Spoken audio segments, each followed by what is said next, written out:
it was like 7 or 8 people around this high top, and everybody takes a puff. You see the first person, there's a girl with us, and she's like,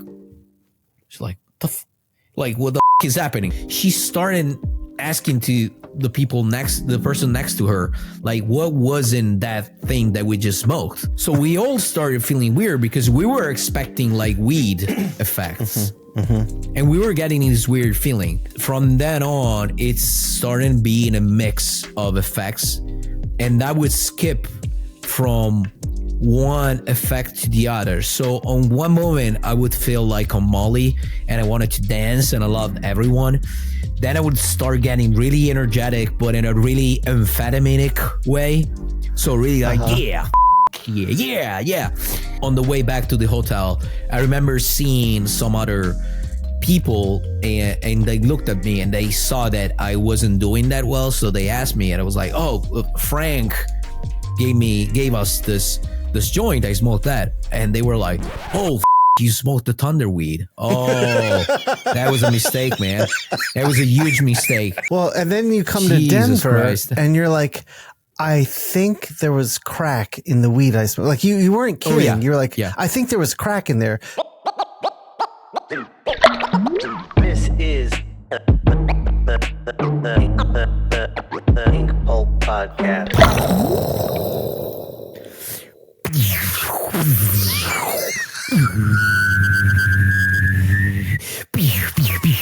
So many noises. Do you? I know this one as well. Let me see if it works. No, the last one worked. I'll try to do it later. It's a drop, but it should be doing better. But, do you make noises when you draw? Like if you're doing like a fight or like a gun firing? No, I'm not a retarded kid like you. I do. Yeah, I would bet. Like if I had to put money on it, I would put everything on the fact that you do it. Yeah. Have you ever heard me at a dress con? like that when you're drawing? Like, boom, yes, I fucking kill you, you bastard, yes. Do you ever hear me at a con where we're sitting next to each other making noises like that? You always make noise, man. Always. Like even when you eat, you're like when you sleep, you're constantly like. Do I really? I make noises, so not just snoring. Yeah, you make a lot of noises. Yeah, you moan a lot. Well, I'm having sexy dreams. No, you're having sex with me. You just don't know it. You can stop. You can stop with the roofies. I'm good to go, man. I'm always ready for you, buddy. How you doing, man? I'm doing great. How are you doing? I'm good. It's been a productive week so far. I'm what have you been working on? In with book number 2. Yes. Yeah, I'm doing my nice. my book. Yeah. Very cool. Very cool. And cool. It's just the two of us again today. Someone's missing for the second week in a row. Yeah, I think he's not coming back. I think he's disappeared. I don't see him online. Yeah. I haven't heard from him. I made a poster. I'm going to have Jamie put it up that I'm going to start putting up around town to help us find Eric. It's just simple. It's a picture of Eric. It says, "Have you seen him?" And we need our Eric back. And those of you the problem is that you got to distribute it in the Philippines because I think he's missing there. Well, we're going global. We're going to get all the bots to put it up in their home. Okay. Yeah, we're going to go global. This is a global hunt. Hey, if anyone has seen Eric, of course, from now on at shows, we're going to be wearing black T-shirts with that image on our chest. Have you seen it? We have to do it. Of course. And of course, they're going to be on the milk. Isn't that what you do in the States? Yeah. Are you still doing it? Okay, yeah. No, they stopped doing that. And then of course we gotta do an Amber Alert in the States. Yeah, because he's Eric might be like in his 40s, but he looks like he's 12. So an Amber Alert seems appropriate. Yeah. Yeah. So if any of you have seen all dressed in black, he looks really dark and he's a really pessimistic person. So you'll recognize him by that. But just ask him a couple of questions and you recognize him immediately. And don't forget to search for all the trash cans because Oscar loves to hang out in trash cans.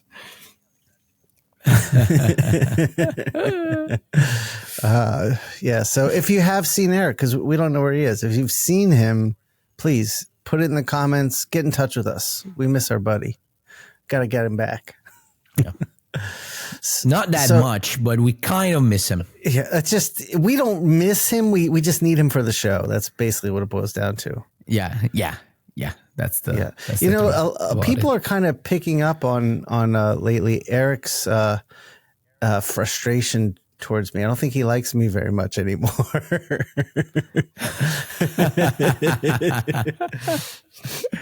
That's one of the reasons, like he wasn't able to tell you in person. Yeah, he wanted to quit the podcast because he can't stand you anymore.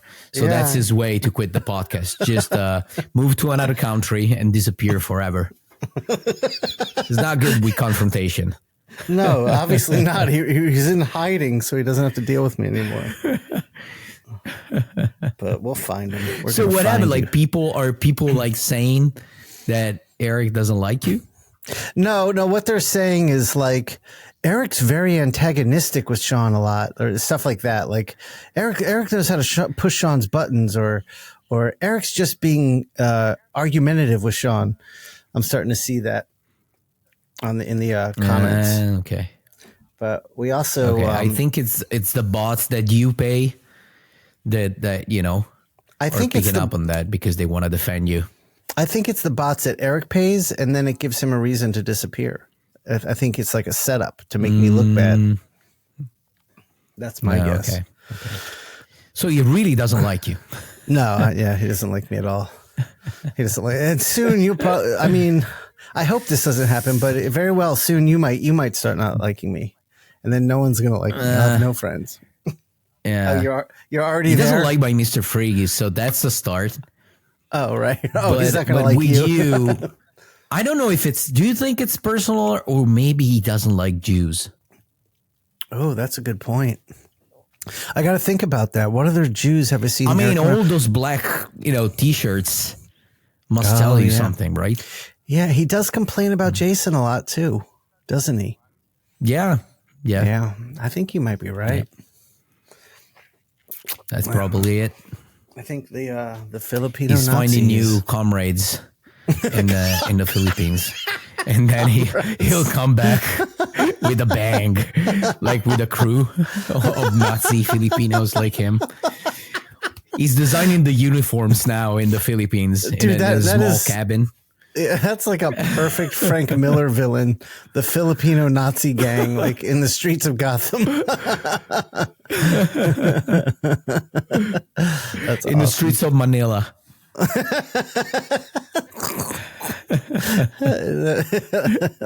There's the population of Jews in Philippines was 5. Today it's 4.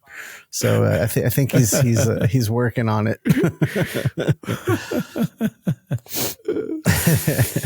So on the last episode, we anticipated the fact that there were people asking for suggestions, and in general, they were asking us if we had time to talk about shows in general. Conventions, so I think, conventions, yeah. So I think this might be a nice opportunity to start, talking about it. And let's just do an episode about shows in general, shows that we've attended, we're about to attend.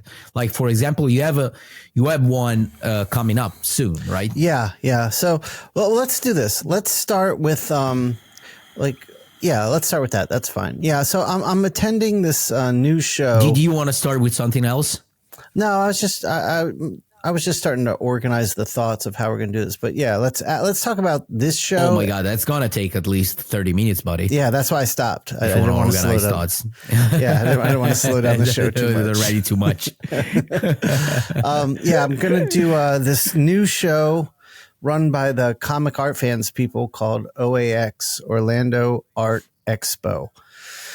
And what's exciting is it's not a con, it's just a comic art show. It's just about original art. And I don't think there's even going to be like any like vendors there selling books. I don't know, maybe. But it's mainly going to it's like if you've been to Lake Como, or you know what Lake Como is. Yeah. We're going to be talking about that show right after this as a nice segue. That's a good idea. Makes sense. See, I like how you're organizing this. So, I don't. But Jamie, put the blink when I blink. The blink sound effect. Whoa. Oh yeah, I like that. Just and a nice light here, a nice like reflection a sparkle on my teeth. Yeah, the sparkle on my tooth. Let's do a test real quick. Wink and smile. Okay, Jamie. I mean, I had to lift up my mustache. Otherwise, you wouldn't be able to see my nice teeth. All right, you ready? 3, 2, 1. It was creepy. That was really creepy. I was like, let's not do that anymore. No. So first and last time. I don't know what to expect from this show. I know our brother Mahfood is going to be there, and I'm driving down with my buddy Ali. He's going to go with me. And awesome. Yeah, so we'll have a good time. Is that their first year as a show, or it's okay. First year. So this is a kind of an experiment, because it's I don't think you've never had that kind of show exactly in the States, we haven't. Right? No, not at all. This is the first of its kind, and we'll see how it goes. I'm excited. I'm hopeful. Yeah. So it's mainly for basically collectors, like to connect collectors with artists, basically. Pretty much. Yeah. So, I saw there's an Italian, who's gonna be there. I think Simone Di Meo. Yes. Simone Di Meo and Simone Bianchi. Simone Bianchi is going to be there too. Oh, Simone Bianchi as well. Yeah. The two Simeos, I think they're being represented by the same guy now. They are, Matt. My buddy Matt. Matt DiTullio. Yeah. He was just messaging me. He's a really cool guy. Yeah, I like Matt. Matt's great. Awesome. He was just messaging me this morning saying he's excited to see me and see this painting I'm doing in person. So we'll see. That's We'll awesome. see how it goes. We'll talk about it afterwards, but I'm excited. I'm hopeful. It seems like everyone going has a commission lined up already. A lot of people are full already. So we'll see. I guess it could go one of two ways. It could be like gangbusters where people are dropping money all over the place, or it could be too much talent and not enough buyers and people aren't making money. I don't know. We'll see. Yeah. Are they doing it like in a convention center of some sort, or are they gonna be doing it like more or less like Como in a classier place? No, it's Orlando, so it's not going to be like Como. Like, it's not going to be beautiful or classy. It's going to be nice, but it's not going to be like Como. They're doing it so it's all in one hotel, and I think from what I understand, you know how hotels have like banquet rooms, like big rooms for weddings and stuff. I think they just open them all up, and they'll have it in there. But I'm curious. I mean, it could be really okay. fancy. So, well, the principle behind it is the same. Like, they're doing it in a more, in a smaller place. Yes. And it's all gonna be more intimate in general. Yes. Yeah, I think so. Which is what they do in Como. Yeah. So talk we've already about Como. spoken about that show. Let's get into Como. Yeah, Como. We talked about Como in other episodes. So, but that's first show of that genre, which is more like of a an art event. So it's an international art event. Is there other shows in Europe like it? Not that I know. Like, Como is the one that really, I don't know to say it, but made the mark for it. I don't know to say it in English, but it was the first that everyone now recognizes as the show for strictly like artists and collectionists. And so you've done it how many times now? I've done it twice. They invited me in the first years, but I wasn't able to go. Oh, really? So yeah, I've done it twice. How old is it? Last year and the year before. Oh, it's a pretty new show. I think they started the year before COVID, I think. Oh, I thought they were 2019, older. I think it was the first edition. Mm-hmm. And yeah, it's a pretty exclusive kind of event. It's in a really nice villa by the Lake of Como in the north of Italy. Incredible. Yeah.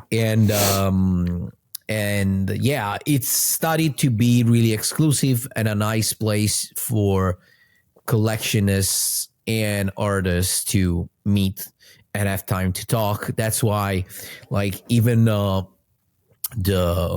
amount of people that are allowed there, the amount of public that is allowed there is limited. Like, I think they limited it at like 1,000 people. Yeah, that's what I heard. Or probably even less.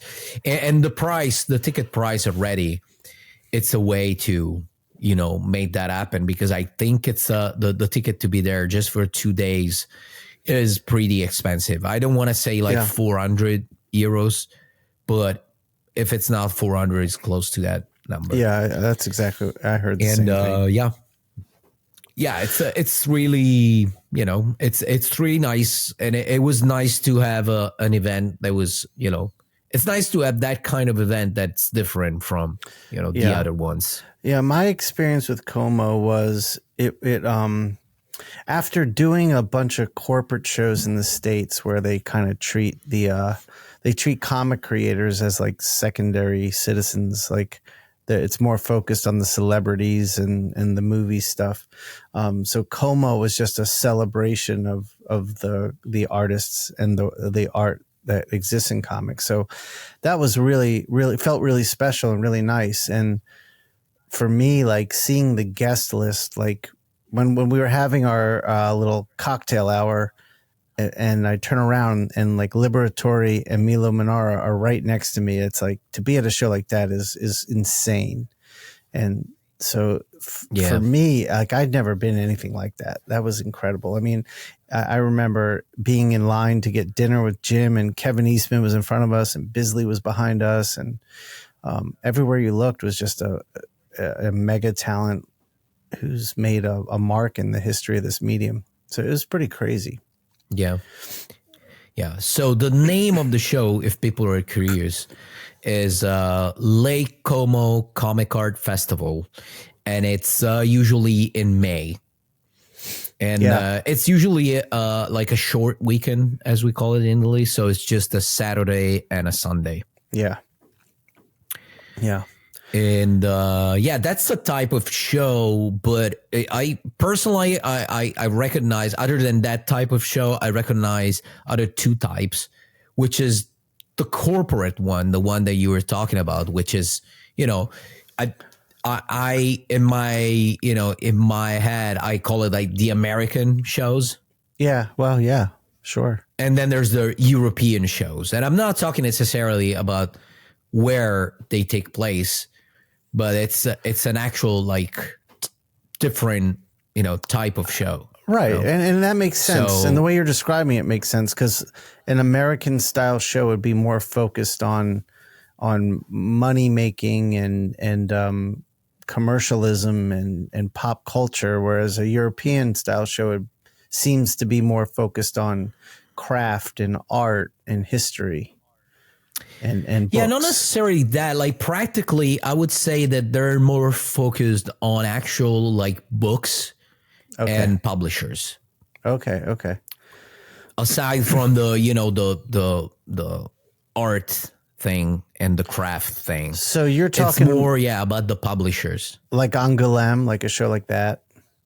Yeah. Okay. Angoulême is the perfect example of a European show. So basically, or Luca, for example, it's more or less like that. Then it became a huge event. So they added video games and stuff, but still, at its core, if we talk about the comic book section of the show, it's still at its core really focused on publisher.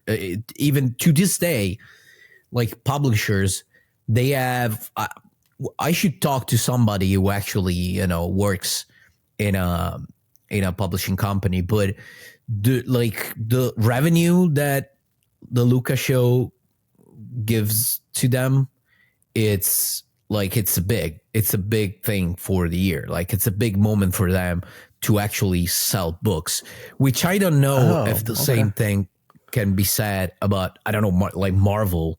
Yeah, I don't think that Marvel so. sells their books at shows. It's more representation during shows, right? Yeah, you're totally right about that. Yeah. I mean, and a lot of shows nowadays, they don't even have a booth anymore. Or if they do, it's just for the movies and stuff. Yeah. So as an artist, what happens in European style shows is that you get invited by the publisher that pays for your travel expenses, the meals, and blah, blah, blah. And in exchange, you're basically a guest. So in exchange, you only have to show up at their table at pre-established times just to sign, book. And in general, like the tradition wants that you do, a free sketch in the book to invite people, into buying the book. And so that's a really important moment for the publisher, because that's where they sell the most of the books when the author is there signing it. So do you make any money at a show like that? Like you personally? No, you're a guest, so everything's paid for. You don't spend money. But again, in exchange, that's what you have to do. But at the same time, it's not a crazy schedule. Like normally, I would say it's like an hour and a half in the morning, and an hour and a half in the afternoon. You got to do like some interviews, some photo shoots, and that's it.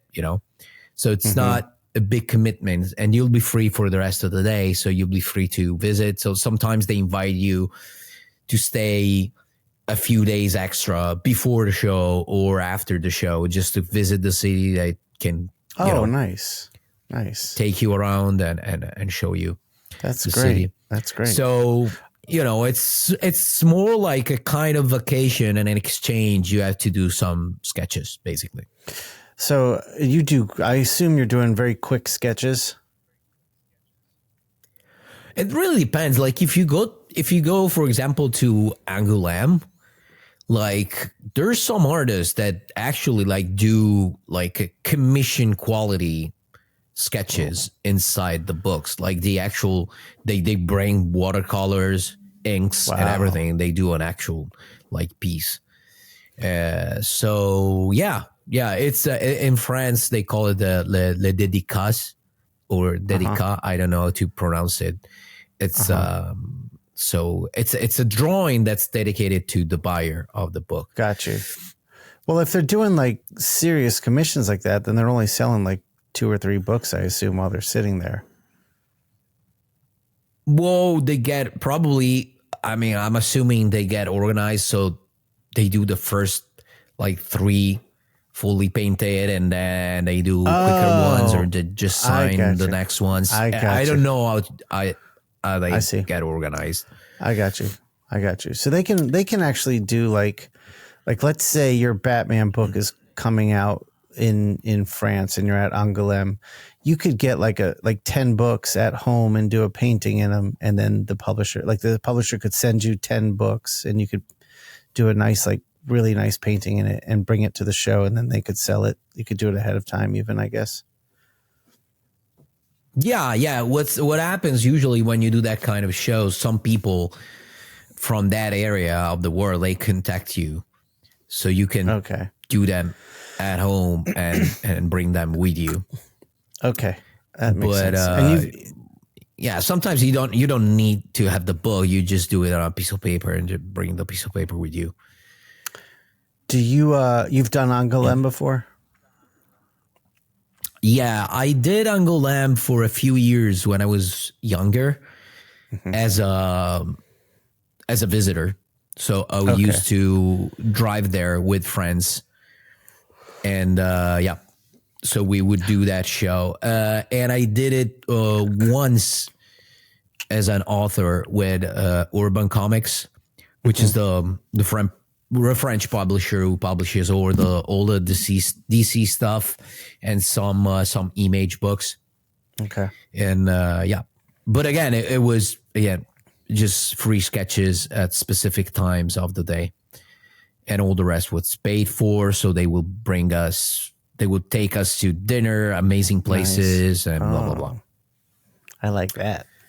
And instead, the more American ones, you have your own table, and sometimes they invite you, so you don't pay for the table for travel expenses and all that stuff. But sometimes you have to pay for something. Like usually, for example, in New York, we pay for our own accommodation. Yes. And but yeah, and you set up your table and you sell your merch and all the stuff, the original pages. Yeah. It's commissions. An American show is it's about working and making money primarily, I think. But let's and now in Europe you can have like hybrid shows where they're like European, but they started to build some like smaller artist alleys here and there, so you can even have a table there. That's kind of like Bologna is that? Do you consider that con to be more like an American con? Yeah, okay. Yeah, it's an. I would say it's an. Yeah, probably you're right. Yeah, it's closer to a US show now. Okay. Yeah, I think there's a big artist alley. Yeah, and it's definitely. I want to come back. Yeah, you're right. It's probably an American style one. Yeah, definitely. Like last year, I'm doing it. I'm gonna be there in like three weeks from now. Yeah. And last year it was crazy, especially on Sunday. It got huge. Like there were a lot of people. Are people buying like big ticket items like covers and splash pages and stuff there? Last year I actually sold 2 covers. Nice. So it was a really, really good show for me last year. And but mainly I sold my sketchbook. Okay. Oh, okay. Yeah, that makes sense. And you'll have your new sketchbook. That I sold a lot of copies. I would say like 70 copies of it. Are you serious? So. Damn. Yeah. I printed like 100 by myself. Do you know how many you sold in New York? I don't know. All that I know is that by basically the end of the year, it was sold out. Okay. That's awesome. So probably in New York, I sold around I would say 50 to 70 or something, maybe. Okay. I should ask Jason. Yeah, I'd be curious. Yeah. So let's talk about. So there's usually a. I mean, it's a little different nowadays, but there was always every year we would pick like 2 or 3 shows that we would always do together. We would always do Emerald City. We would always do New York and Heroes Con, right? Is there one I'm missing? It was those 3, right? Yeah, those 3. Yeah. Those were the ones that we would always go. So let's talk about why we chose those 3. What was special about each show and why we went there. So, Emerald City, I think we just liked going to Seattle. Is that right? Yeah. Well, there's been years in which the show went really well. At least talking from a personal standpoint. I don't know about you. But, some of my best shows we did great. Yeah. Yeah, I mean, I remember one year I left the show like a little early to go shower before dinner, and you called me as I was on the escalator leaving the con. You're like, hey, some guy's buying 2 Batman covers. Come back. Like, so that was like one of the best shows I ever had. Emerald City. Yeah. Yeah. So, and sometimes, you know, I was thinking about it today. It doesn't take much. Like sometimes all it takes is one person stopping by and buying two Batman covers. And basically like the show is already good. Like it's great. You know, yeah. yeah. From my experience, like selling originals is still the best way to make money at a show. Absolutely, because commissions, the work is done. You can make good money, but it's a lot of work. It is. It's a lot of work. Prints, you know, it's already done work, but you know, a print is definitely a cheaper product. So you have to sell a lot of them in order to make a lot of money. Yeah. A sketchbook, you can. There's a nice margin of profit, especially if you do like a small doodle in it and you charge more for it. But still, it's not, you know, that much. So yeah, definitely, especially if you sell like original cover art. That's the best. That's the best. And that's what I think this OAX show. I think a lot of people are hoping that's what type of show it is. People buying like covers and stuff like that. So we'll see. But so what else is Charlotte? Charlotte, we've always liked doing it. I mean, I haven't been doing that show for a while now. I wanna I'm planning on doing it next year for 2025. I wanna go back. Good. I think that along with the years going by, I kind of saturated Charlotte, like by my audience, if we want to call it that way. Sure. So year by year, I started making, you know, less money.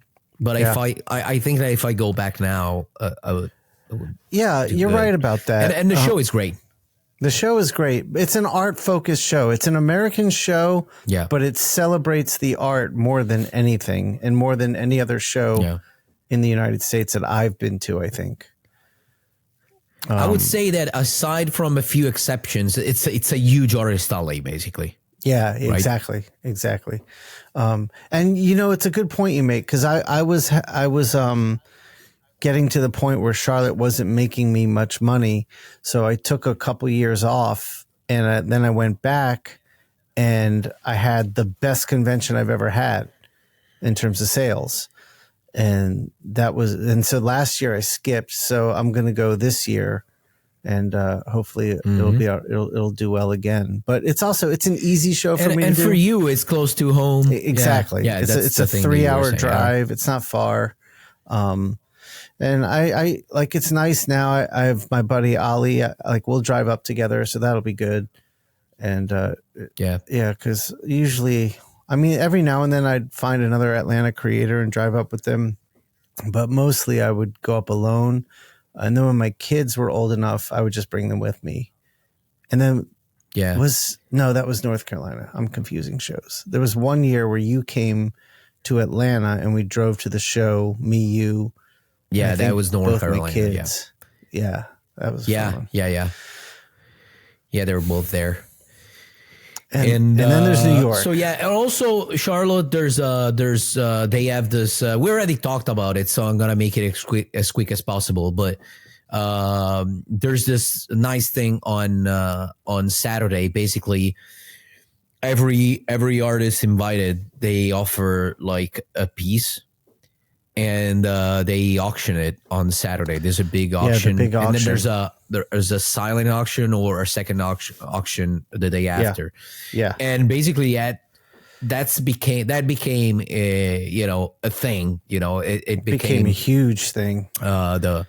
It became a huge thing. Some pieces got sold for a lot of money, and people started getting competitive on, with their pieces. So they were trying to top each other with the quality. So they would paint, some artists would paint. They would paint live at the show, so you could see the actual painting coming to life. I remember there was one year. That was really nice. It was, it was like Adam Hughes and Phil Noto and Mark Brooks and Stelfreeze. Like they were all, their stuff was going for they were doing these paintings and donating them for free to the auction, and the paintings were selling for incredible money. And I remember one year, I think it was an Adam Hughes painting, and there was some Chinese businessman there with a cell phone. And this is before cell phones were really popular. So it was kind of big. And he was on the phone with, I guess his boss or the person he buys for. And he was taking bids through the phone. And it was just like, it was so strange. Like this used to be this little North Carolina show. And now you've got international businessmen coming in just to bid on these paintings. It was pretty crazy. So New York. Well, New York, we spoke about it recently. It's still, I think, one of the places to be, at least in my opinion. Yeah. It's, and New York for me, it's not just about making the sales. New York for me for the past few years has been like, I've lined up just the jobs for the next year at New York. Like these opportunities have come to us in New York that are just by sitting there and being there, they come to you. And that's been awesome. I haven't experienced that too much at other shows, but that's how we got Todd McFarlane on the podcast. Was his people came up to us at New York and were like, hey, Todd wants to come on the show. And we exchanged information and came on. So yeah, something about being in New York at the show. That's just important professionally, I think. There's a lot of good absolutely there. Also, like we've been doing, like even not being from the States, I've been doing that show for so long that basically there's I don't want to use the term second home, but I kind of know New York. Yeah, you do. So we have our spots and stuff like that. So it's nice to, it becomes a kind of vacation as well. Yeah. That's why we usually take 1 or 2 extra days either before or after the show to spend in the city. Yeah, that's the one thing I was going to say is how we do shows. I've come to really enjoy it because we do go, like we work and hustle hard all day, but we go out for the most extravagant, amazing meals at night. We have drinks and we blow off some steam and we get to have some time together with the crew. And New York is great for that because the food in New York is unbeatable. And we do have our staples. And I always try to like get us to hit our staples and then throw a few new places in the mix every year. And the same thing with Seattle. I think that's what we loved about Seattle. And Seattle was mainly the breakfast. I think that was the big draw, going to that breakfast every year, every day. Yeah, in the market there. Yeah, absolutely. In Pike's Market, and so I always like starting the day there. I always look forward to those breakfasts. So so what else? We spoke about that. Well, of course, we kind of mentioned that there's Angoulême, which is one of the biggest shows in the world, which is in France. And again, that's the symbol of the European shows, basically. Right. And but unless you're invited by a publisher and you wanna, and you have to do signings there, you just have to be there as a visitor. But it's worth it. It's it's one of the biggest shows. One of these days, I want to do Angoulême and I want to do Lucca because I haven't done either of those shows. And I'd like to see those shows. I want to ask you about Thought Bubble. You've done that before, right? Oh, yeah. Yeah. Thought Bubble is in Leeds in the UK. And it's, I think, what did I talk about it? Well, anyways, I think they changed the location or something. They did, but yes. Back in the day when I used to do that show, it was basically in one of the main squares. Okay. They would have like pavilions. There's 2 or 3 pavilions. And the show is pretty small, but it's really, really, really artistic centric. Mm-hmm. So it would be like a mini US show, like in the center of the small town. So was that a type of show you made money at? Yep. Yeah. You actually had your table. There's collectors and yeah. I want to do it this year. So, my plan was to try to get you, me, and Eric to do that show this year. I don't know if we can get Eric to do it, but I'm still kind of trying to do it. So if I do it, you got, and that also Jamie, you gotta, like, if we do it, Jamie's gonna come and we can meet Jamie. Oh yeah, definitely. That'd be awesome. So that'd be awesome. Yeah, absolutely. So another show that I really liked that I really want you to go there. Where? It's a Tokyo one, Tokyo Comic Con. Yeah, I was just gonna ask. It's usually about that. like in December. Yeah, and that's fucking amazing. It's a really American show, and but I want to do that. You know, it's not a huge show, but people are crazy like for comic books, and because I mean they have manga there, so that's the main thing. Yeah, in they Japan, they love the superhero American superhero stuff. Yeah. There's of course it's gonna be a niche group, right? Since you're in Japan, but those people are really like passionate about their comics, and everybody who stops by at the table, they know that you come from another place in the world, so they want a piece of you basically. So everybody's gonna buy something. They're super awesome. Respectful, and the reactions that you have from them just for a sketch, they're gonna be woo, like they're super excited.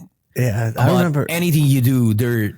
It's incredible. It's incredible. I remember Jim was texting me from the con last year. He's like, Mattteo is just knocking out drawing after drawing after drawing. These people are going apeshit for it. I never stopped drawing. Do Tokyo. What I did in that case, because we were there with Peach Momoko and Yo, her husband, and Yo helped a lot. And and he told me before the show, maybe you should create a product for like a slightly cheaper product, because so I do like full figures and busts. Right. And he told me you should add like just a head sketch, and you'll see that a lot of people will want to, buy those. And he was right. Like I did, like, I don't know how many pieces I did for that show. What size were you doing them? It was basically, I do like full figures on an 11 by 17, busts on an 11 by 14. And those were on basically half of a 11 by 14. Okay. And how much were you selling the head sketches for? To be honest with you, I don't recall. Okay. I would say like 120 or 150, but I'm not sure. Oh, okay. Okay. So the story is the Singapore people came up to Jim at New York last year and invited him back. And Jason Shawn Alexander was next to Jim, and Jim said, well, what if you bought like my buddies like Jason Shawn? And then he pointed back because we were behind Jim and Shawn and Mattteo, and they were like, that's awesome. So the as of now, like, I'm hoping this happens, that we may have an invite to Singapore. And if we do, because the way awesome. Jim... Yeah, so if we do it, the thing is, it's very close to Tokyo Comic-Con in time. So if we do it, we could go to Singapore and then, do a few days in Singapore, then go to Japan and, spend some time in Japan. We could visit Peach and Yo and do whatever, and then do Tokyo. So I think that would be an amazing trip. That'd be great. We could make that happen. If that happens, yeah, that would be awesome. Yeah. Let me ask you. Yeah, my girlfriend would kill me, but yeah, that'd be great. Yeah. You'll be all right. You'll just, you'll be in the doghouse for a little while. You'll be okay. No, I just won't come back home. Exactly what Eric perfect. did. I'll stay with you. Yeah. We'll find Eric there.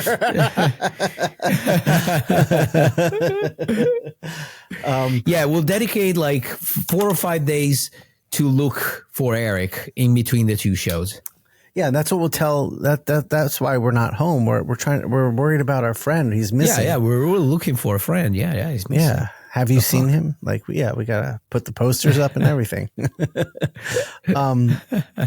What was your best con experience? Like, which show was your favorite experience out of all the shows you've done? Oh shit. Well, there's so many for different reasons, but in general, like what makes it good is the people that I able to hang out with. Yeah.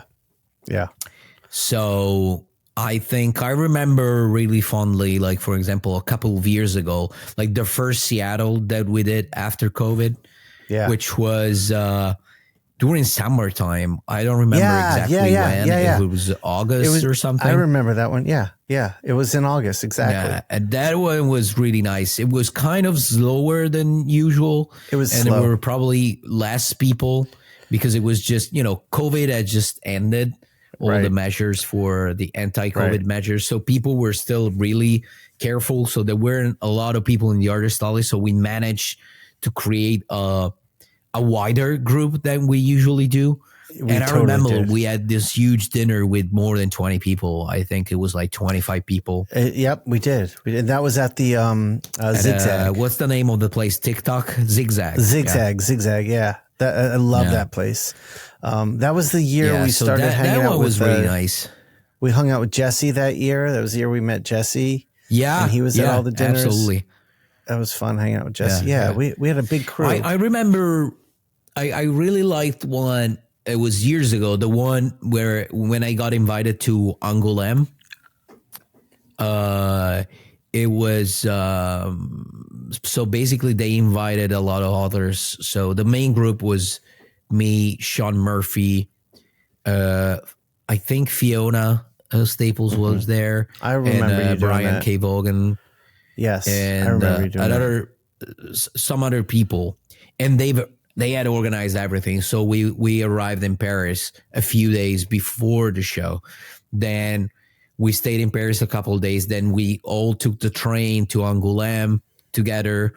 Nice. We spent some amazing time in Angoulême. Then we went back to Paris, and every time we were together. And but I especially liked that one because it was part of a big traveling experience that I was having. Like I had been traveling for 2 months, basically everywhere in the States. And then I went back to Europe and then back to the States. So I remember it that fondly because it was part of a bigger, experience in general. How about you? Right. What's your I have favorite? to think. I would say What it's are so your favorites?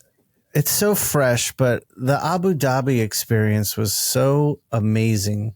Like that was such not just the con, but the time we had together, the experiences we shared. That was a special show for me, and it also for me. I like that too. Sorry to interrupt, but I like that too.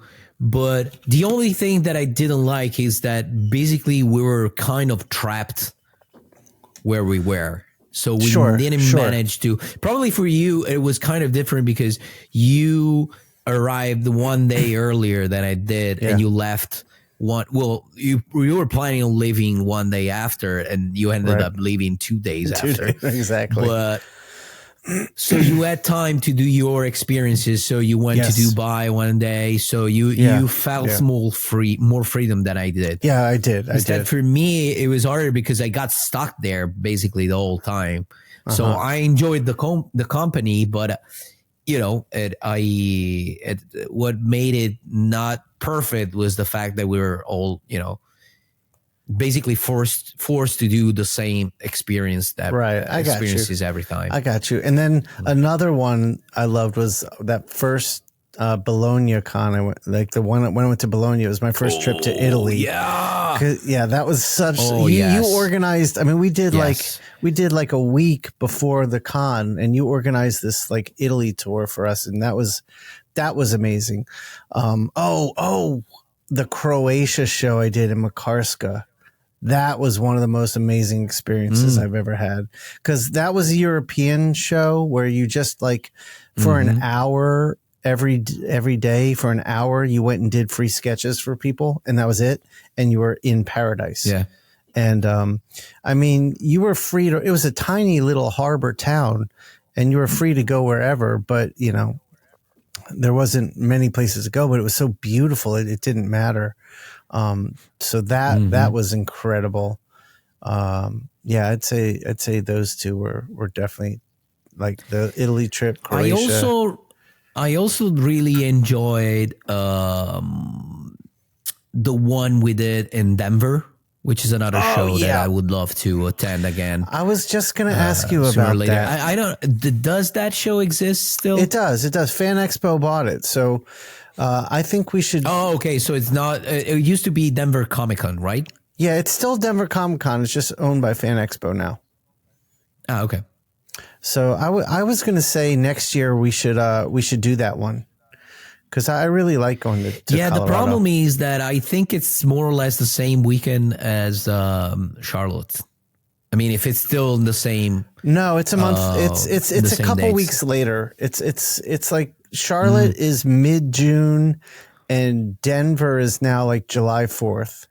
So it's a couple weeks later. So we got to choose one or the other, I guess. Especially you. You have to choose one or the other. Well, for me, I can do like two shows. So if you want to do Heroes next year, we could do Denver the year after, or we could do Denver next year and Heroes the year after, whichever one. I would love to go back to Denver.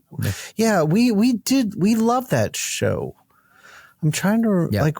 It was really nice. I have such fond memories. Plus, there's a couple of friends of mine from Italy. I don't know if you remember them. Yeah, I do. That was fun. They don't have anything to do with comic books. They were just on vacation with me. Right. And you did California before Denver, right? Like you did a whole trip. Yeah. I actually did, like that year I did Charlotte. Then I met with them in San Francisco. We spent a few days in San Francisco. Then we went to San Jose for Lee Lowridge's show. Right. I call it Idiot Fest. It's not really Idiot, but it's ID 10T. Yeah, or ID something. 10. Yeah. Now, I think we got to end the show on the story about the I forget what it was called. The powerful weed. The Thunderweed. The Thunderweed. We have to end this podcast on the Thunderweed. So tell us about the Thunderweed. Okay, so again, I was there with these two friends, and one of them, he smokes like a lot. Like he smokes every day. Like he's been smoking for the last like 20 years of his life every day, like constantly. He's constantly stoned out of his mind.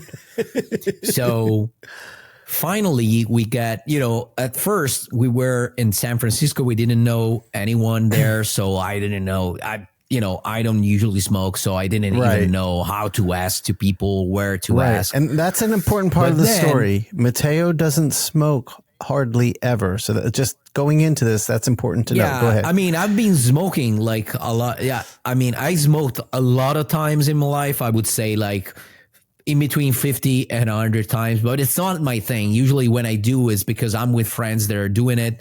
And usually if I do, I take one puff just, I was just going to say, if Mattteo just smokes, to be in the group, but I don't care. Yeah. If Mattteo smokes, he'll be like one puff.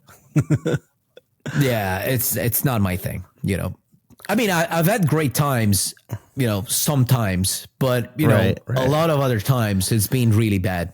So it's not, I'm more with the uppers in general if we talk about drugs. Okay. So, but this friend of mine was freaking out because he hadn't been smoking for a few days now. And then finally we get to San Jose and there's a lot of friends of us. And one in particular, let's not mention him just in case, but this person smokes a lot as well. And so I think my friend went smoking with him And basically, I introduced my friends to everybody at the show. And at the end, this guy, our friend, this other guy, understands that my friends really likes to smoke. So, and these were the days where weed was getting really like legalized in California. Yeah. I mean, it's always been legal, but for medical reason. Now they were starting to, after Seattle and all the other states, they were starting to making it completely legal there as well. So this guy tells me, let's call him like Frank. Okay, Frank. So that we can distinguish people. So Frank tells me, okay, so I've heard that your friend really wants to smoke. So I have this friend of mine who's a producer. So he makes like, he grows marijuana. And he has this special product, and it's actually in a pack, like cigarettes, just smaller, just shorter, like this. So if you want, you can give your friend one of these. Just tell him to be really careful, because these are really, really powerful. This is the most powerful product that my friends produces. It's not in production yet. He just gave it to me because we're good friends, but it's still, it's really, really, really strong. So tell him to be really, really careful. Okay. So cut to the night after, because that night my friends managed to smoke something with other people. So he didn't need to smoke that one. The night after, we all go out. We kind of, we get drunk and blah, blah, blah. We start drinking, having fun and blah, blah, blah. And at a certain point, my friend decides to light up that small joint. And the funny thing is that for the whole vacation, my friend had a GoPro mounted on his head. So he kept bringing the GoPro everywhere. In that moment, he put the GoPro, we were at how do you call them, those high table? High tops. Where you stand, you don't sit high top. Okay. Yeah. So he put the GoPro right in the middle, and he had a great angle, so you could see all the people around this high top. And we start taking like a puff each, basically. And then after like a few minutes, you can see some people starting feeling weird, myself included. And it was a really, really, really weird feeling. And it wasn't a weed. Like, I never knew those kind of effects related to weed. Like, to me, it looked more like what probably Molly could do or Coke more than weed. So we all started feeling weird because we were expecting like weed effects, and we were getting this weird feeling. And yeah, it's from then on, it's starting being a mix of effects, and that would skip from one effect to the other. So on one moment, I would feel like on Molly, and I wanted to dance, and I loved everyone. Then I would start getting really energetic, but in a really amphetaminic way. So really like, yeah, fuck yeah, yeah. And then all of a sudden, I would start tripping like hell, like really strong weed. And then back to the Molly effect, and then back to the cocaine / amphetamine effect. And everybody was fucked up. And then after I don't know how much time, I started feeling sick, and I started puking and puking and puking and puking again.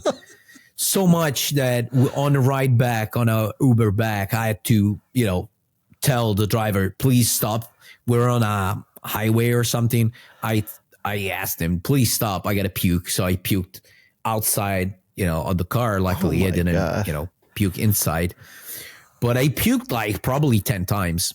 Oh, and it was funny again about the video, because after we rewatched the video, because nobody really remembered what happened, and you can see literally like it was like 7 or 8 people around this high top, and everybody takes a puff, and all of a sudden we were just talking, we were kind of drunk, so we were happy to be there and blah, blah, blah. And then all of a sudden you see the first person, there's a girl with us and she's like, what the fuck is happening? Like, and then, I mean, there was a lot of noise, so you couldn't hear the words, but she started asking to the person next to her, like, what was in that thing that we just smoked? Because everybody was asking themselves, what the fuck, what did I smoke? And yeah, again, we all got really fucked up. And on the way back to the hotel, I remember seeing some other people and they looked at me and they saw that I wasn't doing that well. So they asked me and I was like, oh, Frank gave us this joint. I smoked that. And they were like, oh, fuck, you smoked the thunderweed. Oh, that was a mistake, man. That was a huge mistake. And they started telling stories, and every story was fucking terrible. I mean, I had a great time. Like, I saw the videos that we filmed as we were fucked up. There were moments that I completely, like, I don't remember, but in which I looked really pumped and happy. But man, what a fucking experience. Well, and then you come to Denver and you're like, I think there was crack in the weed I smoked. Like you weren't kidding. Oh, yeah. You were like, I think there was crack in there and you kept saying it. I was like, crack? Really? So I texted Frank and I was like, hey, what was in that shit you gave Mattteo? He's convinced he smoked crack. And he was like, dude, it was just weed. Yeah, because the fact that I was so stubborn on the crack thing is because other people said that night, other people that smoked it, they were like, no, this is impossible. It can't be just weed. This is crack. Yeah. This is crack cocaine. I can tell you, this is crack cocaine. So a lot of other people were convinced about that. So I convinced myself that, yeah, that's crack because it's impossible. Never had anything like that. So, yeah. You fucking Americans, you can't just do something like all the other people. You have to go extreme in everything. Got to be extra. Yeah. All right. So that we'll end on the thunderweed note. Next week, it's me and you and our buddy Jonathan Galapian. And he texted me this morning. So I'm looking forward to that one. Can't Jonathan. wait, man. Yeah, it's going to be good. Awesome.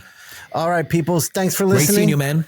Good seeing you too, my brother. And I'm going to be off to Orlando on Friday, and I'll let you know how that show is. Bye-bye. Bye.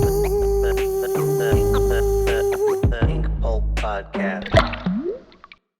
Hey, guys. My new sketchbook, Dumb Shark, is finally out. That's great, Fratello. Congrats. Eric, what do you think? Wow, Mattteo. This book has really changed how I think about art. The style, the details, the inking techniques, not to mention the colors. Everything on this book is off the chart. You are so far ahead of any other artist, especially me. I know I always say I don't like your Mr. Freeze book, but that's actually a lie.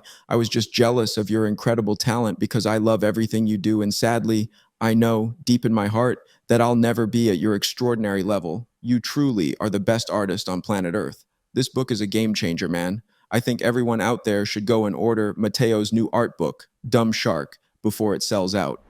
Gee willikers, Eric. That was an incredible endorsement.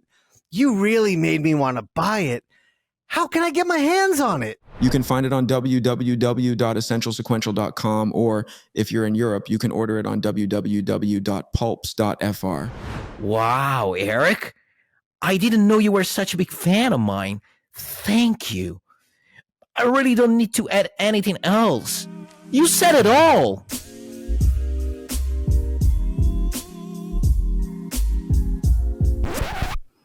What an asshole. Wait, what?